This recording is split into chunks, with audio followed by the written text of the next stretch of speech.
જય શ્રી કૃષ્ણ, જય જલારામ, જય સ્વામિનારાયણ. કેમ છો બધા? એક નવા ફ્રેશ વોકમાં સ્વાગત છે તમારું બધાનું. આજે છે અમાસ, એટલે કીધું કે થોડાક વહેલા આપણું એડિટિંગનું બધું કામ પતાવી લઈ. એટલે નાહી ધોઈને પછી શું છે કે અમાસ છે એટલે અહીં આગળ ગાયનું આખું ગૌશાળા જેવું છે, ત્યાં જવું છે. બરાબર છે. શું કહેવાય, નીર નાખવા, ચણ નહીં, સોરી, નીર નાખવા જવું છે. તો થોડાક વહેલા શું છે, નાહી ધોઈ લઈને તો વાંધો ન આવે, બરાબર, ઓફિસ જવામાં મોડું ન થાય. અને ધ્યાનાબેન જો અત્યારે બાજુમાં બેસી ગયા છે, એ બી અમારી સાથે સાથે હમણાં તો ઉઠી જાય છે, કારણ કે રાતના ઊંઘ અમને એની પૂરી થઈ જાય છે, એટલે એ બી પહેલી ઉઠી જાય. પછી જો થોડુંક ચીસી હાલતી હોય પણ વાંધો ન આવે એમ. હવે એને આઈ થિંક ક્યારની ઉઠી છે ને, તો હવે એને દૂધ પી લીધું છે કે બાકી છે મને ખબર નથી, પણ હવે દૂધ આઈ થિંક અત્યારે ભૂખી થઈ છે ને એટલે જ રાડારાડી કરે છે. હમણાં દૂધ પી લેશે ને એટલે સૂઈ જશે પાછી. અત્યારે અમે ધ્યાનાબેન જો આવી રીતના અમારા ગેલેરીમાં હિંચકો છે આ રીતનો, એટલે જો હિંચકો એન્જોય કરે છે. આગળ દોરી બાંધી દીધી છે એટલે એને પડવાની બીક ન રહી. આપણે તો સામે ઊભા જ હોય, પણ તોય કદાચ સડનલી ક્યાંક નીચે આવી જાય એના કરતાં બેટર છે કે દોરી બાંધી દે, એટલે નીચે આવવાના એના ચાન્સ રહે નહીં. તો એને મજા આવે છે અત્યારે હિંચકા ખાવાની. નહીં ધ્યાના, હિંચા નાખો હજી હાથમાં. જો ધ્યાનાબેનને કાંઈક ને કાંઈક હોય તો અત્યારે બોટલ લીધી છે. એને આવું બધું રમકડા કરતાં આવું બધી વસ્તુમાં વધારે રસ છે. કાત્યાને શું કરસ તો શેનાથી પ્લે કરે છે તો? હા, શું શું ધ્યાના, એ ધ્યાના, ધ્યાના હિંચામાં બેઠી છે મારી દીકરી, હિંચામાં બેઠી છે, મસ્ત મજાના હિંચામાં બેઠી છે.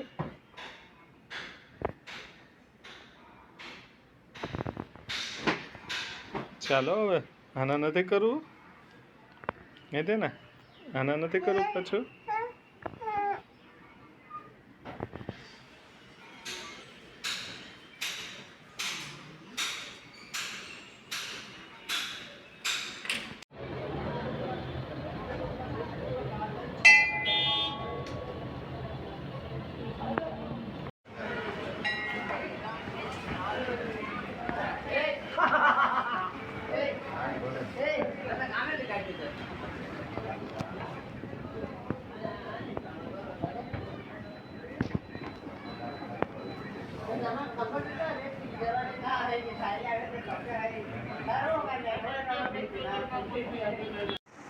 ગુડ ઇવનિંગ, જય શ્રી કૃષ્ણ બધાને. તો એઝ યુઝ્યુઅલ જો સાંજ પડી ગઈ છે, હું કરવા જાઉં છું રસોઈ, અને મમ્મીને ધ્યાના બેઠા છે અહીંયા. ચલો તો પહેલાં મમ્મીને ધ્યાનાને મળી લઈ. જય શ્રી કૃષ્ણ મમ્મી. જય શ્રી કૃષ્ણ, જય સ્વામિનારાયણ બધાને. કેમ છો? અત્યારે અમે બેઠા છીએ, જોખારણ વાંચું છું. હા, આજે તો છેલ્લો દિવસ ને છેલ્લો મમ્મી? દિવસ છે ને, એટલે જોખારણ પૂરું કરું છું. હા હા, બરાબર. મારા ચશ્મા લઈ હા, જો દાદીના ચશ્મા ધ્યાના મોઢામાં નાખીને બેઠી છે, અને મમ્મીને વાંચવી છે ઓખારણ. અને હા, હવે તો એવું આવડી ગયું છે કા મમ્મી, ન બોલાય તો એમ કરીને આપણને બોલાવે. બોલવા જાય છે મારી બેનો. હા, ધ્યાના બોલવા જાય છે. જો એને કેટલા ટોયસ આપ્યા છે, તો જો એને હવે શું કરશે, આને પકડશે ને પછી હમણાં સોફાથી થ્રો કરી દેશે. થ્રો નથી કરવાની થિંગ્સ કાંઈ. ધ્યાના, ધ્યાના, ધ્યાના, ધ્યાના. હવે આપણે કંઈ બોલીએ ને તો એનો રિસ્પોન્ડ કરે છે એની લેંગ્વેજમાં.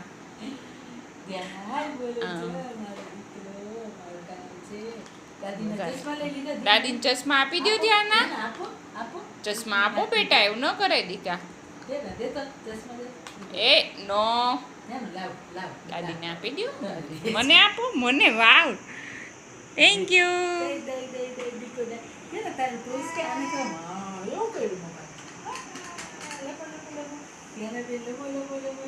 જો ડોલને ખોડામાં રાખી છે, થોડી વાર એને સુવડાવશે ને થોડીક વાર એને મારશે ને એવું ઘોડ્યા રાખશે.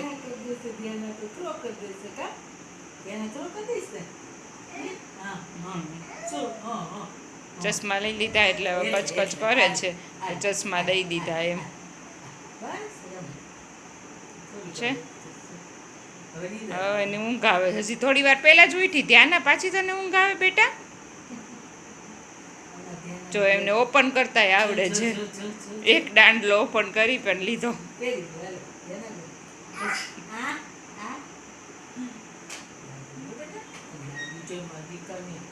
તો જો ધ્યાનાબેન એની દાદી સાથે બેસીને મસ્તી કરે છે તો અત્યારે વાગી ગયા છે રાતના 9:30 બરાબર છે અને ઓફિસેથી આવી ગયો છું જમવા બેસવાની બસ જો તૈયારી હાલે છે રાતના જમવાની મોસ્ટલી ઉનાળામાં જ્યારે કેરીની સિઝન હોય ને ત્યારે એક આઈટમ જે ખાવાની બહુ મજા આવે રસપૂરી બરાબર છે તો ઉનાળો સિઝન થોડો ઘણો ચાલ્યો ગયો પણ રસપૂરીનો મોજ અમને માણી નહોતી અને જે અત્યારે જો રસપૂરીની મોજ માણવાની છે ને હારે છે બટાકાનું શાક ચિપ્સનું શાક બરાબર છે તો મજા આવે ઉનાળાની સિઝનમાં રસપૂરી મળી જાય ને એટલે મોજે મોજ આવે બરાબર છે તો હાલો હવે અમે જમી લઈ બરાબર છે તમે બધાએ તો જમી જ લીધું હશે મારી જેમ મોડા આવવાવાળા બહુ ઓછા હશે બરાબર ચાલો તો હું જમી લઉં બાજુમાં જો અમારા ધ્યાનાબેન રમે છે આ રહ્યા અમારા ધ્યાનાબેન ટોપલી લઈને રમવા માંડ્યા છે એની એક બે વસ્તુ ફિક્સ હોય હાથમાં હોય ચમચી આ સિવાય કોઈ ડબ્બી હોય અથવા તો પાણીની બોટલ હોય આ બધી વસ્તુ ટોય સિવાય આવી બધી વસ્તુ બહુ મજા આવે કાત્યાને એટલે આ બધી વસ્તુ તો તમને કોઈ એના હાથમાં જોવા મળશે જ અત્યારે ટોપલા નીચે બધી વસ્તુ નીચે નાખશે જો અમને નાખશે હો એ નાખી દે પાછું લઈ લીધું અમને એક બે વસ્તુ જ નાખી મેં ઉપાડીને પાછી એને દઈ દીધી એટલે આવું કરે સોફે બેસે ને કોર્નર એટલે ઘણી વસ્તુ કંટાળે ને એટલે નાખવા માંડે નીચે તો આજે સારું એવું ખેંચ્યું છે હવે આઈ થિંક એને ભાઈ ખાઈ લીધું છે હવે સુવાની તૈયારી ધ્યાનાબેનની કરવાની છે કારણ કે હવે એને આવે છે રોવું ચાલો ધ્યાનાબેન સુઈ જવું છે ને થાકી ગઈ ને કંઈક લેવાની ટ્રાય કરે છે ચાલો મળીએ આગળ તો આપણા રસપૂરી રેડી થઈ ગયા છે ને બાજુમાં ધ્યાનાબેન માંડ્યા છે રોવા રસપૂરી મેં કીધું હતું એમ ચિપ્સનું બટેટાની ચિપ્સનું શાક ચાલો એન્જોય કરીએ અમે ધ્યાનાબેન હાલો ધ્યાના લઈ લે દીકરા રોમાં હો રોમાં લઈ લે અમને હાલો હાલો તો આપણે પછી આગળ મળીએ વિડીયોમાં રાતના ટાઈમે પાછા ધ્યાનાબેન હિંચકા ખાવા બેસી ગયા છે એને થાય છે ગરમી અને બાલ્કનીમાં હિંચકા ખવડાવવા પણ તોય મેળ આવે એવું લાગતું નથી કારણ કે ગરમી છે ફૂલમ ફૂલ સોડાઈ દે કા સુઈ જાય એટલે સારું સાચી વાત છે બહુ ગરમી છે પણ બફારો અતિશય છે સારું સુવડાવી દે ચાલો તેના બેન ચકો બાય કરો તેના ચકો bye bye bye bye bye ડેડુન મમ્માનું પીલો લઈને તું બેઠી છે હે હાલા ના ના હાલો અમદાવાદની બસ જો કાળઝાળ ગરમી એટલે પાછું અત્યારે સુવા ટાણે પાછું બાથ લઈ લીધું કારણ કે આમ જોવા જાઉં ને તો ત્યાંના થોડીક વાર બહાર લઈ ગયો તો હું આટો મારવા એમને ત્યાં અમારે આગળ થોડુંક કમ્પાઉન્ડ જેવું છે ત્યાં વોકિંગ કર્યું થોડું ઘણું લઈ ગયું અને ગરમી થતી હતી તો એ પરસે રેપઝેપ થઈ ગયા કીધું હવે બાથ લઈ લે કારણ કે ખરેખર બહુ ગજબ ગરમી છે એમ ટૂંકમાં 41-42 ડિગ્રી એટલે ક્યાં વાત ગઈ ઠીક છે એકાદ મહિનો છે પછી જૂનથી તો ઓછી થઈ જશે એટલે વાંધો નહીં આવે ત્યાંના બેને સૂઈ ગયા બરાબર છે અને હિંચકામાં એટલે જ કચકચ કરતી હતી અને સૂવું હતું એટલે તો બસ હવે આપણે વ્લોગ બી અહીંયા પૂરો કરી દઈ બરાબર છે તો આજનો વ્લોગ કેવો લાગ્યો કોમેન્ટમાં જરૂર કહેજો અને કોમેન્ટ કરતા રહેજો લાઇક કરતા રહેજો શેર કરતા રહેજો સબસ્ક્રાઈબ કરતા રહેજો અને ફોલો કરતા રહેજો બરાબર છે અને જેટલા બી આપણી ચેનલમાં નવા હોય એ તો સબસ્ક્રાઈબ કરવાનું ભૂલતા જ નહીં અને જેમ અમે આગળ કહેતા હોય છે કે તમે રેગ્યુલર વ્લોગ જોતા હો પણ સબસ્ક્રાઈબ કરવાની બાકી હોય તો સબસ્ક્રાઈબ કરી નાખજો અને તમારા ફ્રેન્ડ્સ રિલેટિવ સાથે બી આપણી ચેનલ શેર કરી નાખજો અને બીજી એક વાત જે હું કાલે કહેવાનો હતો કે આપણે અત્યારે યુટ્યુબમાં અપલોડનો ટાઈમ થોડોક ચેન્જ કર્યો છે બરાબર છે એનું રીઝન છે કે એવું લાગતું હતું કે એનાલિસિસ હું જોતો હતો ને તો રાત કરતાં દિવસે વધારે અપલોડ કરીને તો થોડોક ટાઈમ રહે બરાબર છે લોકોને વિડીયો જોવા માટેનો પહેલું એવું થતું હતું કે લોકોને સજેશન આવ્યું હોય રાતના 4 કલાકમાં એ લોકો કદાચ ના જોઈ શકે અને પછી સજેશન વયું જાય ને એને ચેનલ સબસ્ક્રાઈબ ન કરી હોય બરાબર છે, તો એને થોડુંક ગોતવામાં અઘરું પડે. એટલે કીધું આપણે મોર્નિંગમાં મૂકી, જેથી કરીને આખો દિવસ એને એકાદ બે વાર સજેશન મળે તો એને જોવો હોય તો વાંધો ન આવે. પણ જોઈએ, અત્યારે આપણે ડેઈલી 9 વાગે અપલોડ કરી છીએ. પહેલાં એકવાર 12 વાગે, એટલે કાલથી મારો પ્લાન 12 વાગ્યાનો છે, બરાબર છે. પછી અત્યારે 12 વાગ્યાનું ફાઇનલ નથી કહેતો, કાલે પાછો 12 વાગે અપલોડ થશે. પછી આગળ જોઈએ ટાઈમ એક ફાઇનલ કઈ રીતે કરવો. અત્યારે સ્ટાર્ટિંગ ચેનલ થોડુંક હું એનાલિસિસ કરું છું અલગ અલગ ટાઈમે, પણ આખા દિવસમાં આવી જશે, બરાબર છે. આમ તો ફિક્સ ટાઈમ જ રહેશે, બરાબર છે.